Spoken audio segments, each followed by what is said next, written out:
नमस्कार, पूर्व पीएम राजस्थान में आपका स्वागत है। मैं नवीन जायसवाल। आज इस वीडियो में हम बात करेंगे भाजपा के राष्ट्रवाद की राजनीति की। भाजपा हमेशा राष्ट्रवाद या साफ शब्दों में कहें तो हिंदू राष्ट्रवाद की राजनीति करती है। यही उसका एजेंडा रहा है। इसके लिए वो अक्सर इतिहास में से मुगल आक्रमणकारियों को निकाल कर लाती है, उन्हें वर्तमान की राजनीति में खलनायकों की तरह पेश करती है। उसके लिए मुगल आक्रमणकारी अंग्रेजों से ज्यादा बड़े खलनायक हैं।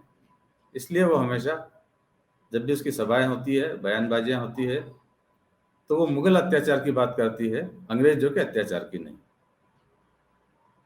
लेकिन ये लेकिन यही राजनीति मुगलों के मुद्दे पर अब भाजपा खुद गिरती नजर आ रही है, और इसे घेरा भी किसी बाहरी ने नहीं, खुद भाजपा के ही एक पूर्व मंत्री ने, जो वर्तमान में विधायक भी हैं भाजपा के, और राजस्थान में भाजपा को खड़े करने वाले शख्सियत के राजनीतिक विरासत के वारिस भी हैं। जी, हम बात कर रहे हैं नरपत सिंह राजवी की, जिनका हाल ही में भाजपा ने विद्याधर नगर से टिकट काटकर जयपुर की राजकुमारी दिया कुमारी को दे दिया, जो राजसमंद से सांसद भी है। नरपत सिंह राजवी की तरफ से या उनके कोई कार्यकर्ता खुलकर विरोध में नहीं आए, जबकि भाजपा की कई सीटों पर कार्यकर्ताओं ने विरोध किया। इस सीट पर कोई विरोध नहीं हुआ, लेकिन सीधे खुद राजवी ने दिया कुमारी पर और पार्टी पर खुलकर आक्रमण किया है। दैनिक भास्कर को दिए गए इंटरव्यू में उन्होंने पार्टी पर उंगली उठाई है और पार्टी से पूछा है। उन्होंने दो सवाल किए हैं पार्टी से। पहला सवाल तो ये कि पता नहीं मुगलों के आगे घुटने टेकने वाले और महाराणा प्रताप के खिलाफ लड़ने वाले परिवार पर पार्टी मेहरबान क्यों है। कार्यकर्ताओं से न पहचाने न संवाद, उन्हें उतारकर पार्टी क्या हासिल करना चाहती है। और दूसरा सवाल उन्होंने पूछा है, भैरव सिंह जी ने पार्टी की सेवा में पूरा जीवन दे दिया, आज उनके परिवार का तिरस्कार किया जा रहा है, तो इससे पार्टी को नुकसान ही होगा। पार्टी ने उनका जन्म शताब्दी वर्ष मनाने की घोषणा की है। 23 अक्टूबर को उनकी जयंती है। पार्टी के नेता किस मुंह से उन्हें श्रद्धांजलि देंगे। अब राजवी का निशाना तो दिया कुमारी है, मगर उन्होंने पूरे इतिहास को कुरेद के रख दिया, जो शायद जयपुर के राज परिवार को पसंद नहीं आएगा। जैसे राजवी बात कर रहे थे कि किस तरह से जयपुर के राजा ने अकबर के साथ मिलकर महाराणा प्रताप के खिलाफ युद्ध में शामिल हुए थे, उनका साथ दिया था। ये राजवी ने बताने की कोशिश की है। और साथ में ये भी फैक्ट है कि जयपुर का राज परिवार अकबर से लेकर हिंदुस्तान में मुगल सल्तनत खत्म होने तक दिल्ली में मुगल सत्ता के साथ रहा है। इस पर जब भास्कर ने दिया कुमारी से बात की, तो दिया कुमारी ने कहा कि मैं उनके परिवार का सम्मान करती हूं, पर मेरे अपने संस्कार हैं।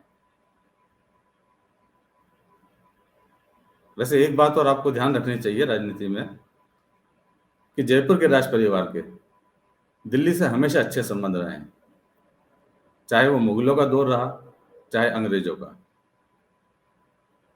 और आज की राजनीति में भी कह सकते हैं कि जयपुर की राजकुमारी के दिल्ली में भाजपा आलाकमान से बेहतर संबंध है, और मोदी ही उन्हें आगे बढ़ाते हुए दिख रहे हैं।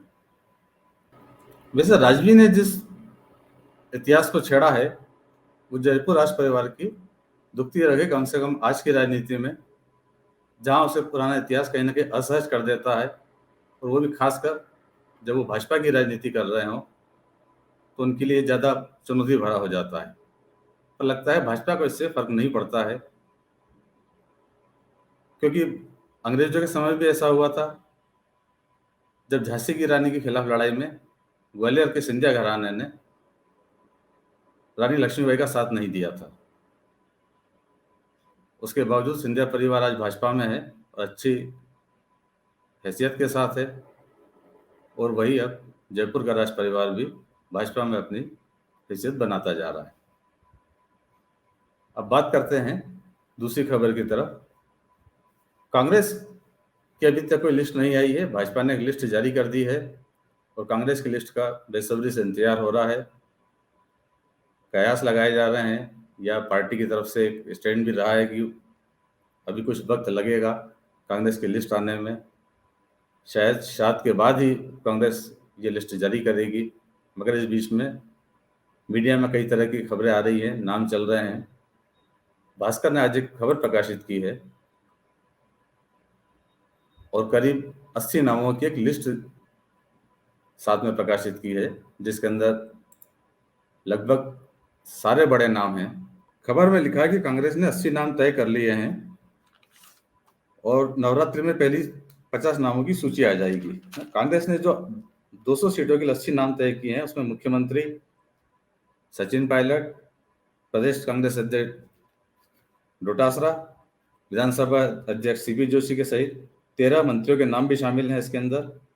और इसमें उन निर्दलीय विधायकों के भी नाम शामिल है जिन्होंने अशोक गहलोत की सरकार को बचाने में बड़ी भूमिका निभाई है। खबर के अनुसार दिल्ली में हुई मीटिंग में करीब 125 सीटों के नाम पर चर्चा हुई, लेकिन सहमति 80 सीटों पर ही बनी है। शेष 120 सीटों पर पार्टी नए युवा और महिला चेहरों को आगे लाने की रणनीति बना सकती है। यदि यही लिस्ट फाइनल होती है, जैसा कि अखबार ने प्रकाशित किया है, तो इसका मायने यह है कि कांग्रेस कोई बड़ा फेरबदल नहीं करने जा रही है। जैसे कि बीजेपी ने फेरबदल किया, सिर्फ 41 नाम जो सामने आए उसके अंदर 29 चेहरे बदल दिए हैं। कांग्रेस ऐसा कुछ भी नहीं करने वाली है और उसके ज्यादातर विधायकों को टिकट मिल जाएंगे। हालांकि मुख्यमंत्री अशोक गहलोत ये बात पहले भी कह चुके हैं कि जिन विधायकों ने मेरी सरकार बचाई थी मैं उन्हें कैसे छोड़ सकता हूं, उन्हें टिकट मिलेंगे। यही बात उन्होंने निर्दलीय को भी कही थी। करीब 13 निर्दलीय विधायकों ने गहलोत सरकार बचाने में गहलोत का साथ दिया था और गहलोत पब्लिकली बोल चुके हैं, कमिटमेंट कर चुके हैं कि उन्हें टिकट दिया जाएगा। तो जो लिस्ट सामने आ रही है उससे नहीं लगता है कि कांग्रेस अपनी लिस्ट में कोई ज़्यादा उठापटक करने वाली है। जो विधायक हैं उनको सबको टिकट मिलेंगे, जिन्होंने सरकार को बचाने में साथ दिया उनको टिकट मिलेंगे। इसके अलावा जो सीटें बचती है वहाँ पर पार्टी कुछ प्रयोग कर सकती है, कुछ नए चेहरे ला सकती है, वहाँ जीता उम्मीदवार ढूंढ सकती है। पर फिलहाल हमें देखना होगा कि श्राद्ध के बाद ही जब कांग्रेस की लिस्ट आती है तो उसमें क्या निकलता है।